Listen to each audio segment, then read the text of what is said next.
It's surprising how much we do know about Shakespeare's life. Often people say the facts of Shakespeare's life can be written on the back of an envelope, but actually from various documents and the reconstruction of contexts, we do know a lot. The key thing about Shakespeare's life is that it was lived in two very different locations. In Stratford-upon-Avon, which was a small, provincial, but quite prosperous market town with a good grammar school, and then in London, where he worked with his theatre company. So he's born in 1564, son of a glover, respectable citizen who actually went on to become mayor of the town. And that was important because it entitled Shakespeare's father to send his son William to the local grammar school free of charge. And he got a very good classical education there. Shakespeare's learned friend and rival Ben Jonson famously said that he had small Latin and less Greek. But actually, by modern standards, he had a great deal of Latin. And the things he learnt at school in terms of studying the classics, but also learning an art of using language persuasively, rhetorically, were crucial for his development as a writer.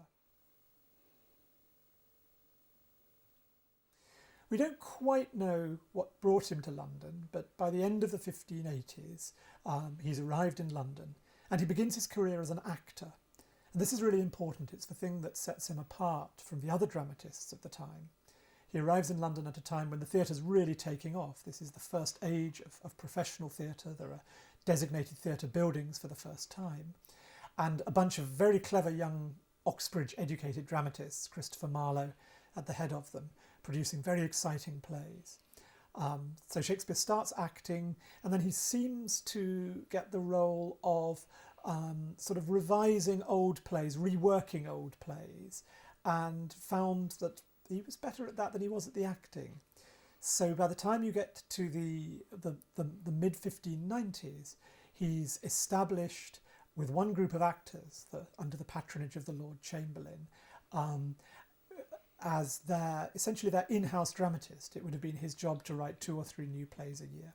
He seems to have gone on acting, though probably in small parts, and one imagines he would have played a part in directing the plays, getting them ready for performance, both on the public stage of the theatres, from 1599, their own theatre on the South Bank, the Globe, but also, crucially, the court performances, because acting was still not a very respectable profession at the time. Actors were regarded as little less than vagabonds, and the city authorities were very against actors, which is why the theatres had to be built across the Thames, outside the jurisdiction of the city authorities. But the court, the Queen, really loved the players because they wanted entertainment on hand for the visits of ambassadors and dignitaries, for festival occasions.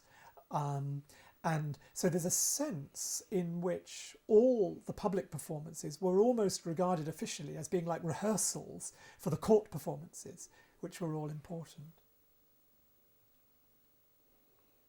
Shakespeare's plays were very, very successful. So by the end of the 1590s, he's actually made a fair bit of money from his work. I think probably the very first writer in England to make serious money out of his work. And the way he did that was by becoming a shareholder in the acting company and getting a percentage of the box office. Other dramatists relied on piecework, on being paid a few shillings by the theatre proprietor. It was very cunning of Shakespeare to get a percentage of the profits. That meant by the end of the 1590s, he could buy the second largest house in Stratford-upon-Avon. He bought it from a man who'd run into financial trouble, so he got it at a very good price. He was a consummate businessman. And in the second half of his career, towards the end of the old Queen's reign and then the early years of King James's reign, he carried on writing, but rather less frequently, and seems to have spent more time back in Stratford. And by his final years, he had really sort of retired to Stratford and put his feet up as a bit of a sort of local gentleman.